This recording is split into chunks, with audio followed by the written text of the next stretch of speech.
The crystalline chambers of the Galactic Science Council gleamed with an almost painful brilliance as Dr. Elizabeth Beth Anderson stood before the assembled representatives of 27 spacefaring civilizations.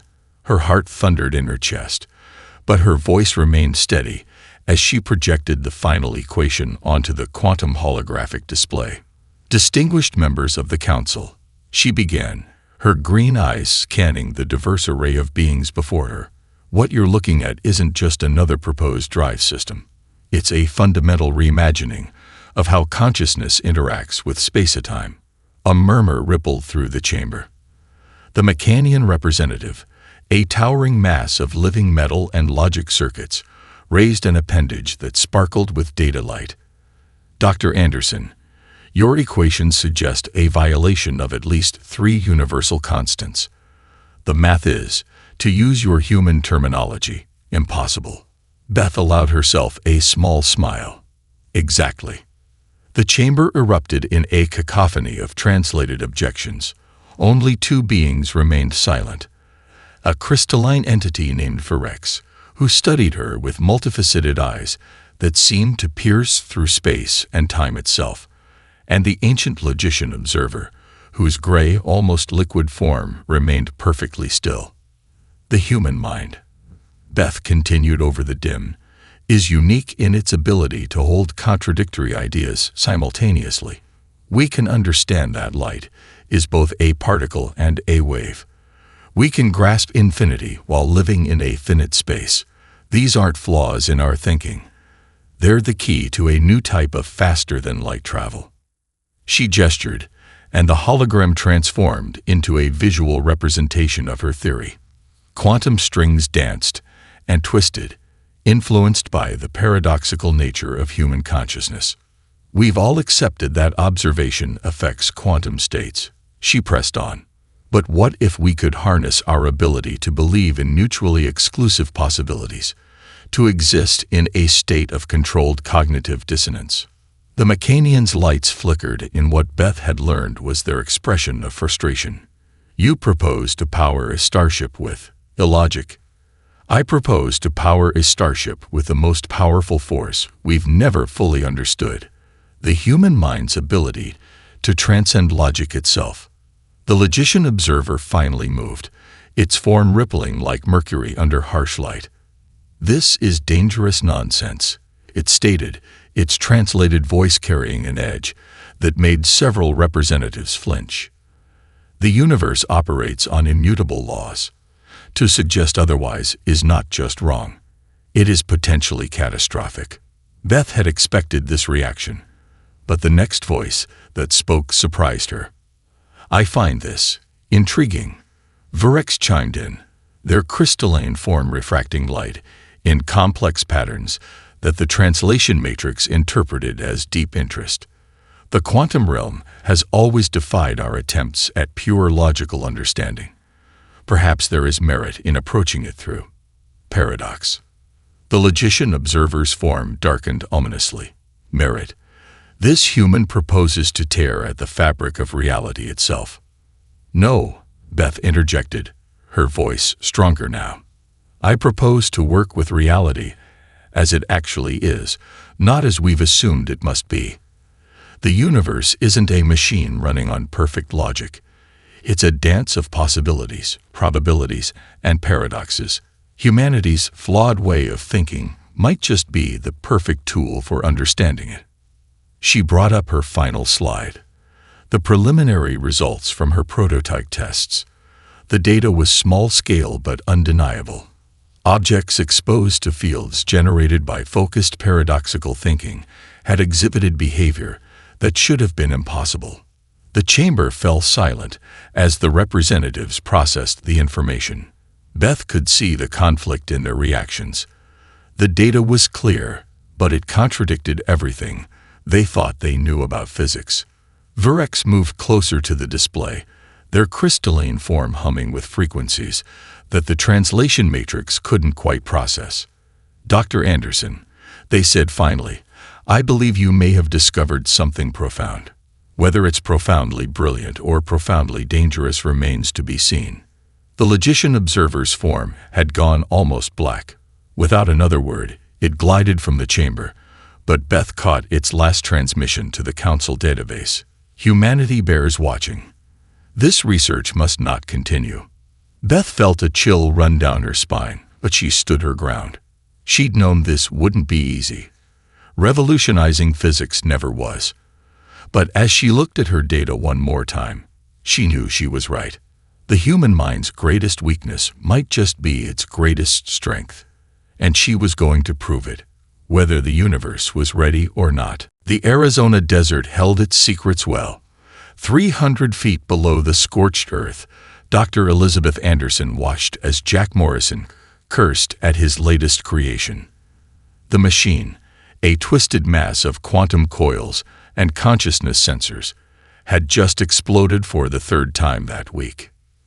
"You know," Jack said, wiping grease from his forehead, "most engineers would have given up by now." His scared hands traced the burned-out quantum matrix, a testament to years of building things that shouldn't work. NASA sure did. Beth smiled, remembering why she'd recruited him. Jack had been legendary at NASA until he'd started building machines that violated conservation laws. They'd called him delusional. She called him visionary. Most engineers don't have to account for paradox, Dr. Diana Thompson called from her monitoring station. The former consciousness researcher had transformed half the lab into a forest of neural interfaces and quantum consciousness detectors. The human mind is finally starting to make sense, and it's beautiful nonsense. Colonel David Hayes entered the lab, his military bearing at odds with the chaos around him. "Speaking of nonsense," he said, "security picked up another drone. Third one this month." He paused, his expression darkening. "They're getting closer." Beth's smile faded. Since her presentation to the council 3 months ago, interest in their project had intensified. Not all of it welcome. "The logicians?" Diana asked, her hands still on her controls. David nodded. "Has to be. No one else could build something that almost exists in 2 places at once. Almost." He smiled grimly. "Still can't match what we're doing here." Beth moved to the central display, where their latest test results floated in holographic glory. "Show them the primary field test," she requested. The display shifted, showing a small metal sphere surrounded by a quantum field generated by their prototype. As they watched, the sphere briefly occupied 3 different positions simultaneously, something that should have been impossible outside the quantum realm. "It's getting stronger," Jack noted, his earlier frustration forgotten. "The field maintains coherence, almost twice as long as last week." "Because we finally stopped fighting the paradox," Diana added, her eyes bright with excitement. "The more we embrace the contradiction, the more stable the effect becomes. It's like the universe has been waiting for use to stop making sense." A new voice joined the conversation, startling them all. "Perhaps it has." Varek stood in the doorway, their crystalline form catching the lab's lights in impossible ways. Beth had known they would come eventually, but seeing the council member in their secret facility still sent a shock through her. "How did you get past security?" David demanded, his hand moving instinctively toward a weapon that wasn't there. "By being here already," Varex answered, their translation matrix adding a note of amusement. "Your work has created ripples. The logicians are not the only ones who have noticed." Beth stepped forward. "Are you here to shut us down?" "No." Varex moved into the lab, their crystalline body humming with frequencies that made the quantum sensors dance. "I am here because you are right, and because you are in danger." The team exchanged glances. Beth had told them about the council meeting, about the logician observer's ominous exit. "The logicians have labeled your research a Class 1 reality threat," Varex continued. "They are preparing something. I do not know what, but their ships have been moving with purpose." Jack laughed nervously. "Great. The universe's reality police think we're dangerous." No pressure. You don't understand. Virex's form pulsed with urgent colors. The logicians don't think you're dangerous because you're wrong. They think you're dangerous because you're right. The universe is far more flexible than they have led us to believe, and your work threatens their control. Diana's eyes widened. Control? You mean they've been? An alarm cut through the air, its tone making their teeth vibrate. David was at the security console in an instant. Multiple contacts, he reported, his voice tight. Coming in fast. Energy signatures like nothing I've ever seen. Virex's form flickered with what might have been fear. They followed me. I had hoped. It does not matter. You must complete your work. The galaxy needs what you are building here. Beth looked at her team, at the half-finished prototype that represented everything they'd worked for. Then we'd better work fast. The alarm continued to wail as they raced against time, knowing that above them, something was coming. Something that would either end their dream or force them to make it reality far sooner than they planned. The night sky above the Arizona desert shattered. Where moments before stars had twinkled peacefully, now reality itself seemed to fold inward. 3 logician ships, each the size of a small city, emerged from what looked like tears in the fabric of space. In the underground facility, alarms screamed as equipment registered the impossible readings.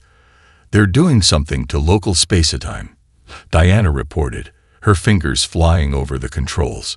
It's like they're straightening it. Enforcing their version of physics, Virex confirmed, their crystalline form vibrating with tension.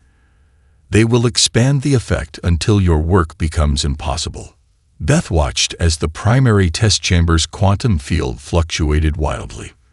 Their prototype, the result of months of work, was already starting to fail under the logician's influence.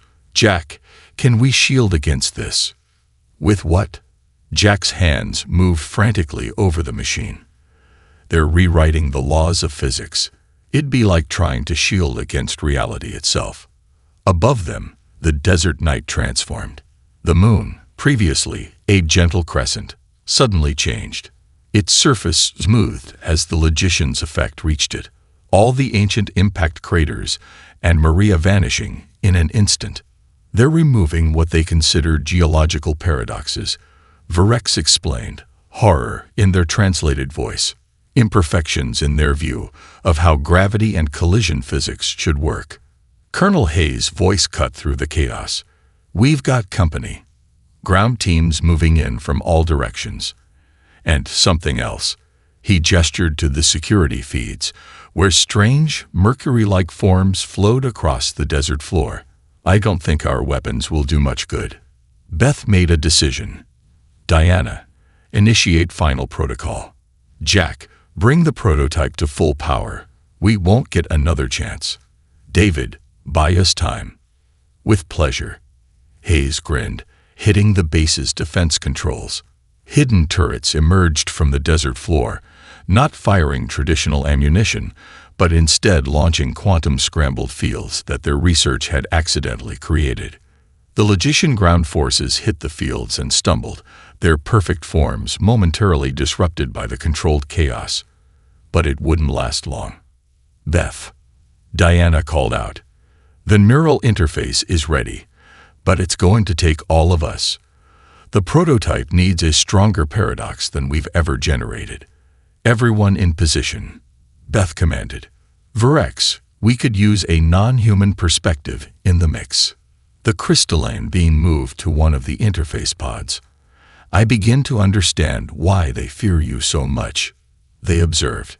You don't just defy logic, you make others want to join you.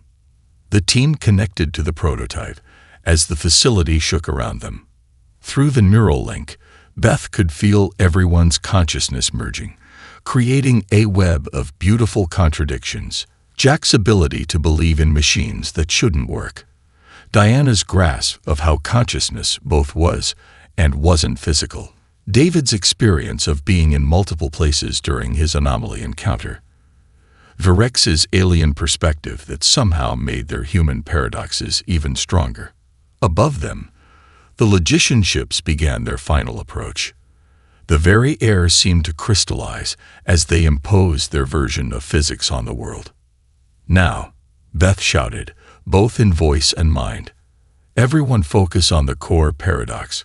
We are here, we are not here, and we are everywhere in between." The prototype surged with power as their combined consciousness fed into it. Reality buckled, not from the logician's enforcement, but from something new, something impossible. Through the neural link, Beth felt the other's amazement as their small laboratory became a bubble of pure possibility. Inside it, the regular laws of physics were not so much broken as transcended. The logician ships halted their approach.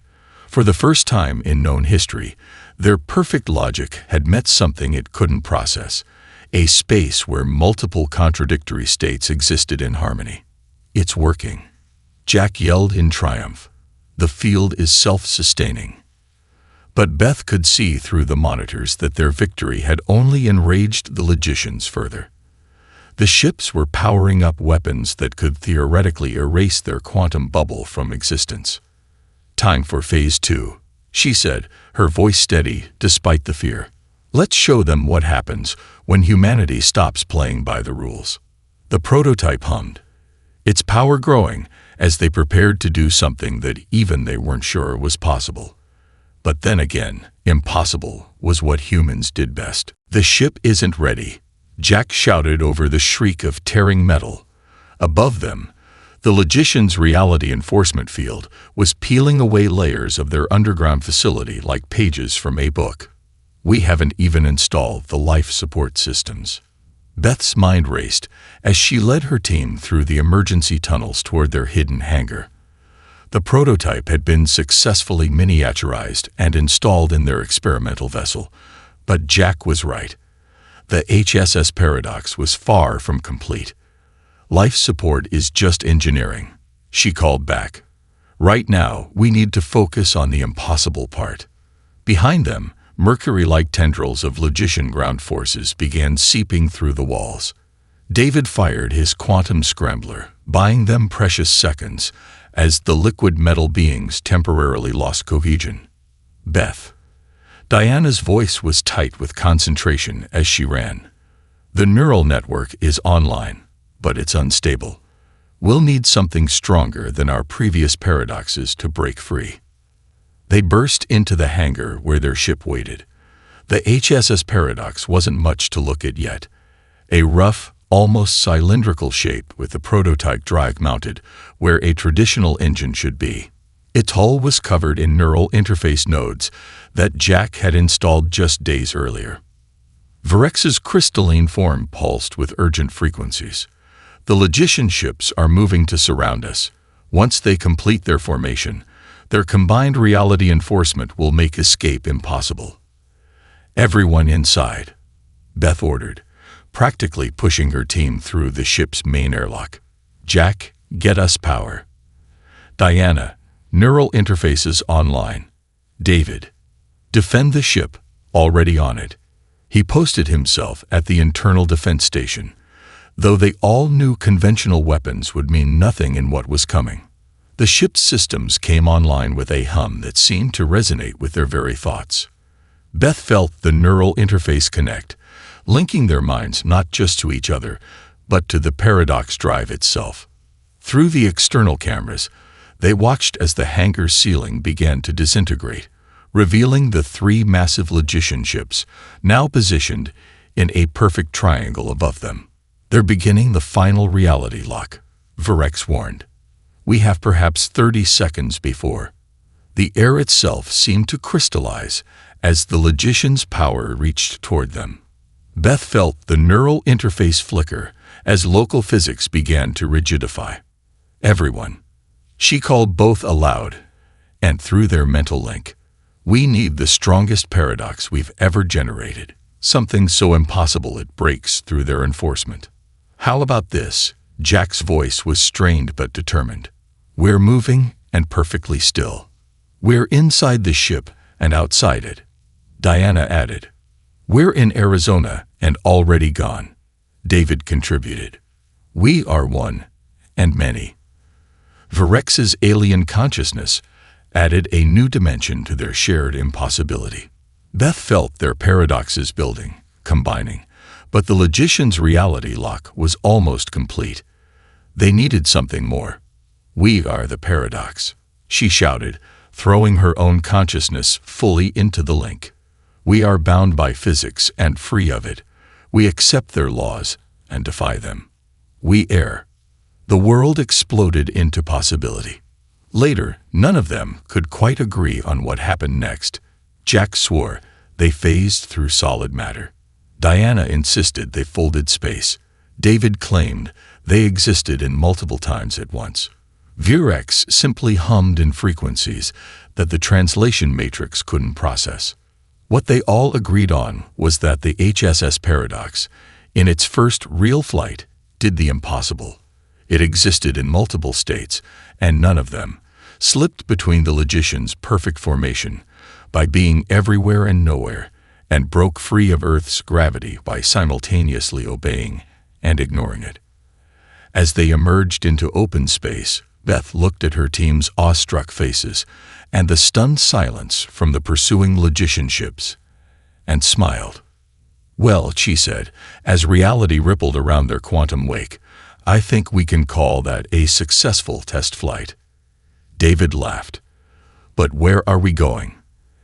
Everywhere, Beth answered, feeling the ship hum with possibilities. And nowhere. And all points in between. The HSS paradox streaked away from Earth, leaving behind a trail of broken physical laws and very confused logicians. Their journey had only just begun, and the universe would never be the same. The HSS paradox hung in space at the edge of what the star charts called the quantum nebula. Though Beth was beginning to suspect those charts were more political than astronomical. The swirling clouds before them shifted in ways that defied normal physics, creating patterns that seemed to both exist and not exist simultaneously. Remind me again why we're here, Jack asked, his hands moving over the ship's systems as he integrated their latest jury-rigged improvements. 2 weeks of fugitive flight had given them time to install proper life support, at least. Because Virex's crystalline form sparkled with excited frequencies, this is where the others hide. Those who remember what reality was like before the logicians began their great organization. Diana's voice carried from the neural interface station. I'm picking up something. It's like quantum fluctuations, but conscious, organized. The nebula in front of them suddenly shifted, a pattern emerging that looked like a school of vast, energy-based fish swimming through space-time itself. As the team watched in awe, one of the entities approached their ship. Quantum dancers, Virex explained, their translation matrix struggling with the concepts. They experience all probabilities at once, flowing between them like humans move through space. The entity near their ship pulsed with patterns that their computers somehow translated. You bring chaos to order. We have waited long for this. Beth stepped forward.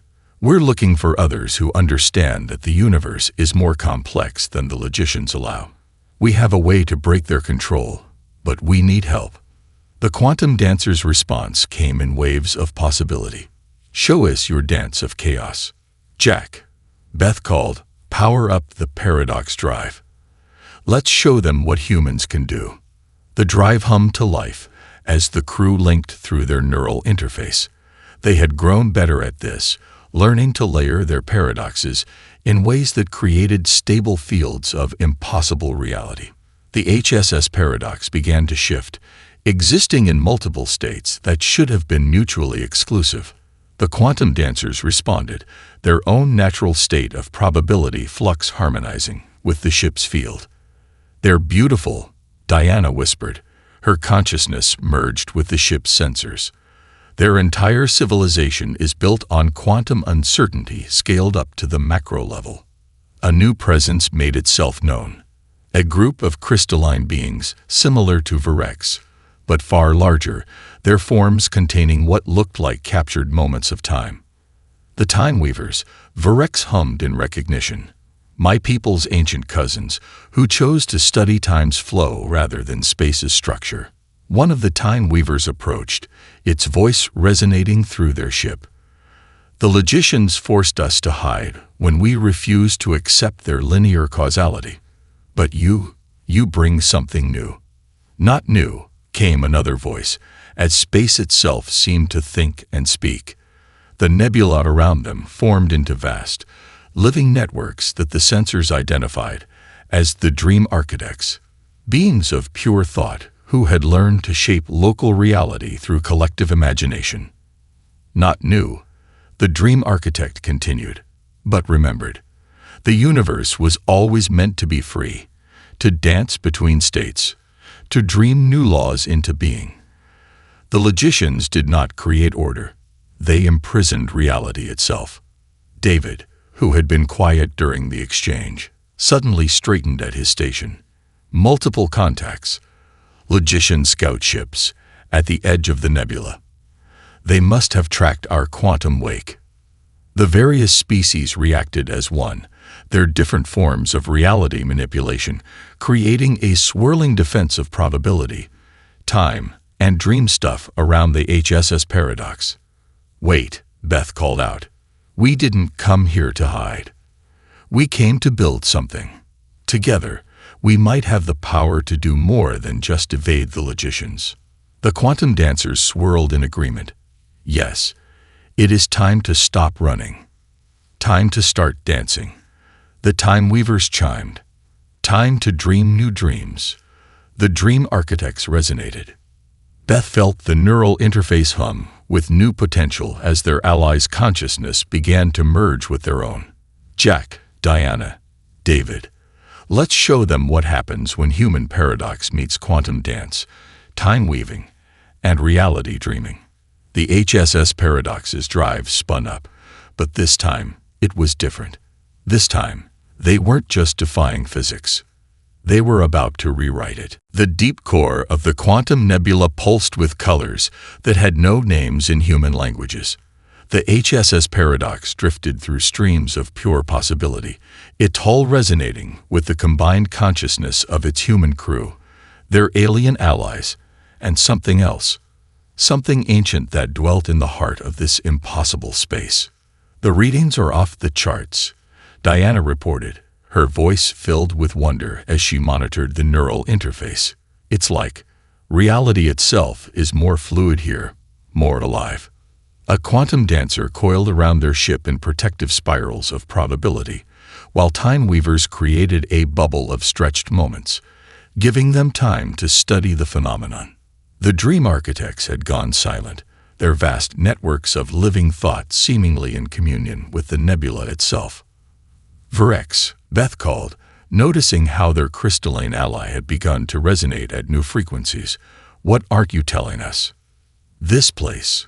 Virex's form shimmered with complex emotions the translation matrix struggled to convey. It is a memory of what the universe was like before. Before what? Jack asked, his hand stilling on the controls as the impact of Virex's words sank in. Before the great organization, one of the Time Weavers answered, its voice carrying echoes of ancient loss. Before the logicians decided that reality needed to be tamed. David's military training kicked in. Are you saying the logicians actually changed the laws of physics? That's impossible, even for them. No, Beth whispered, the truth finally clicking into place. They didn't change the laws of physics. They added new ones, layered them over reality like a filter.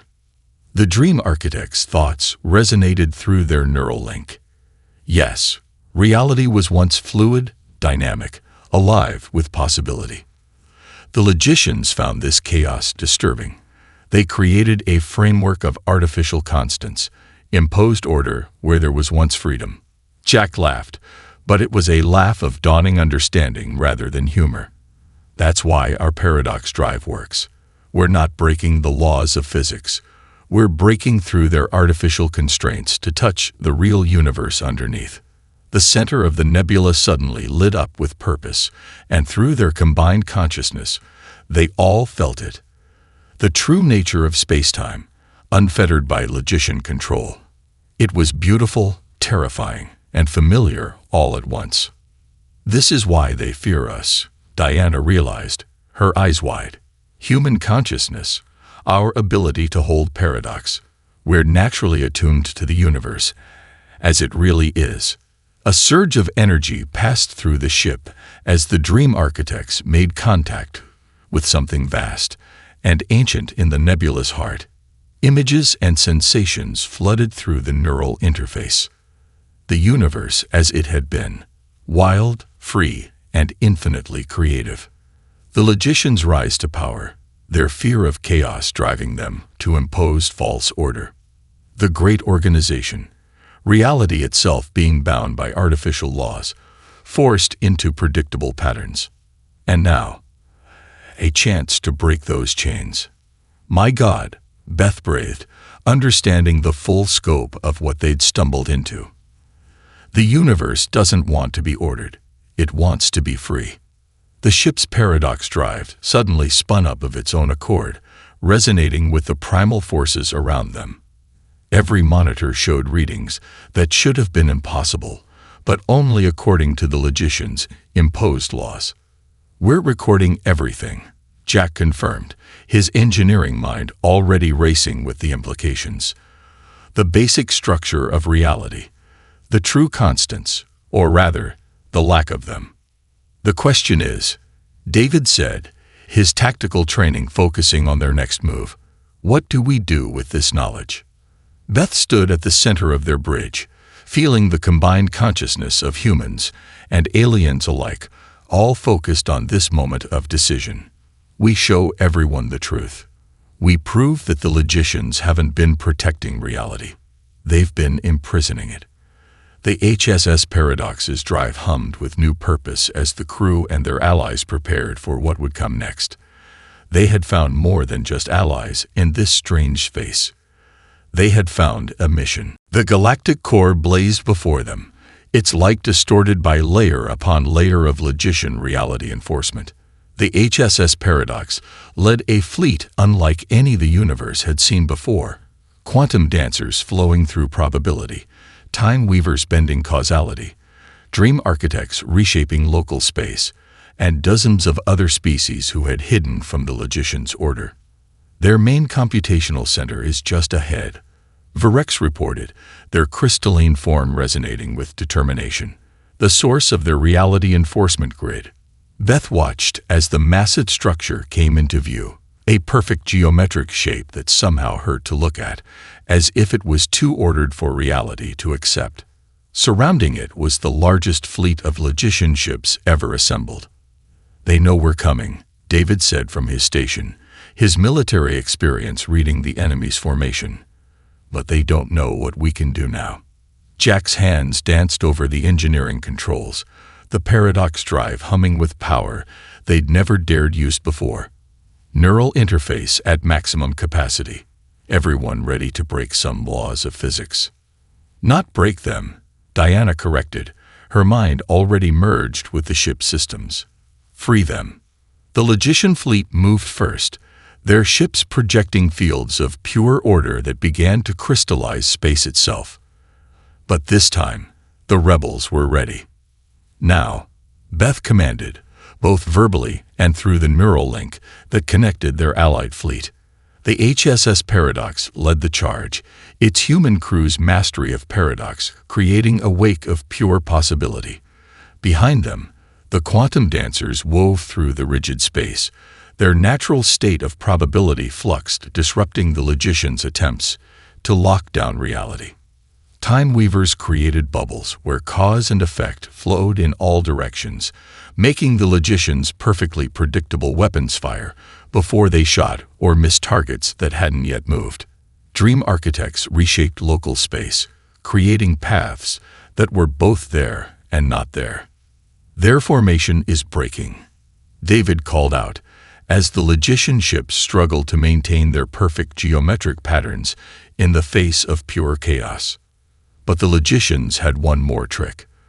The computational center pulsed, and a wave of pure mathematical order swept out, more powerful than anything they'd encountered before. "They're trying to reset local physics," Virex warned, their form flickering under the strain. Beth felt the ship's systems beginning to lock up as reality tried to crystallize around them. But something else was happening too, something unexpected. Through the neural interface, she felt a new consciousness join their link. Young logicians, their liquid metal forms rippling with uncertainty, were beginning to question. The rigid order they'd been taught to maintain was breaking down, and in its place, they felt the truth, the beautiful, chaotic, living truth of the universe itself. "Their own people are turning," Diana exclaimed, monitoring the shifting consciousness through the interface. "Not turning," Beth realized. "Awakening. They're feeling real reality for the first time." The computational center's perfect geometry began to waver as more and more logicians broke free of their self-imposed constraints. The HSS paradox's wake of possibility had become a flood, washing away millennia of artificial order. "The enforcement grid is collapsing," Jack shouted in triumph. "Reality it is. Reality is." Words failed, as they all felt it. The universe breathing free for the first time in ages. Colors that couldn't exist bloomed in space. Physical laws became more like guidelines, suggestions that reality could choose to follow or not. The remaining loyal logicians tried to maintain control, but their weapons found themselves in universes where they had never been built. Their ships existed in states of such perfect order that they simply ceased to be, having no connection to the natural chaos of existence. Through it all, the HSS paradox flew on, its human crew's ability to embrace contradiction, making them the perfect guides for this new age of physics. They had not just won a battle, they had helped the universe remember what it was meant to be. "We did it," Beth breathed, watching as reality itself celebrated its freedom. "We actually did it." Around them, the combined fleet of rebels and awakened logicians began the work of dismantling the last remnants of the enforcement grid. The revolution was over. The evolution was about to begin. 3 months after the liberation of reality, the great hall of the newly formed Cosmic Understanding Coalition hummed with life, both familiar and beautifully impossible. Beth stood at the central podium, looking out at an assembly that would have been unthinkable under the old regime. Quantum dancers flowed through the air like living aurora, while time weavers created pockets where conversations could last hours in moments. Dream architects shaped the very architecture of the space to accommodate every species' needs simultaneously, and perhaps most surprisingly, young logicians, their liquid metal forms now dancing with colors and possibilities, engaged in passionate debates about the nature of reality. "The universe is healing," Virex observed, their crystalline form refracting light in ways that created new colors with each movement. Not returning to what it was, but becoming something new. Jack, who had finally stopped tinkering with the paradox drive long enough to attend the assembly, grinned. "Turns out the laws of physics just needed a little human chaos to remember how to dance." Diana's neural interface readings now showed patterns that would have been impossible under the old physics, consciousness itself flowing more freely through reality. Every species is discovering their own way to interface with true reality. "The variety is beautiful. And the defense implications aren't bad either," David added, having just returned from training a mixed species group in what they now called probability combat. "Hard to have a war when everyone can choose what reality they want to fight in." Beth stepped up to address the assembly. The neural interface.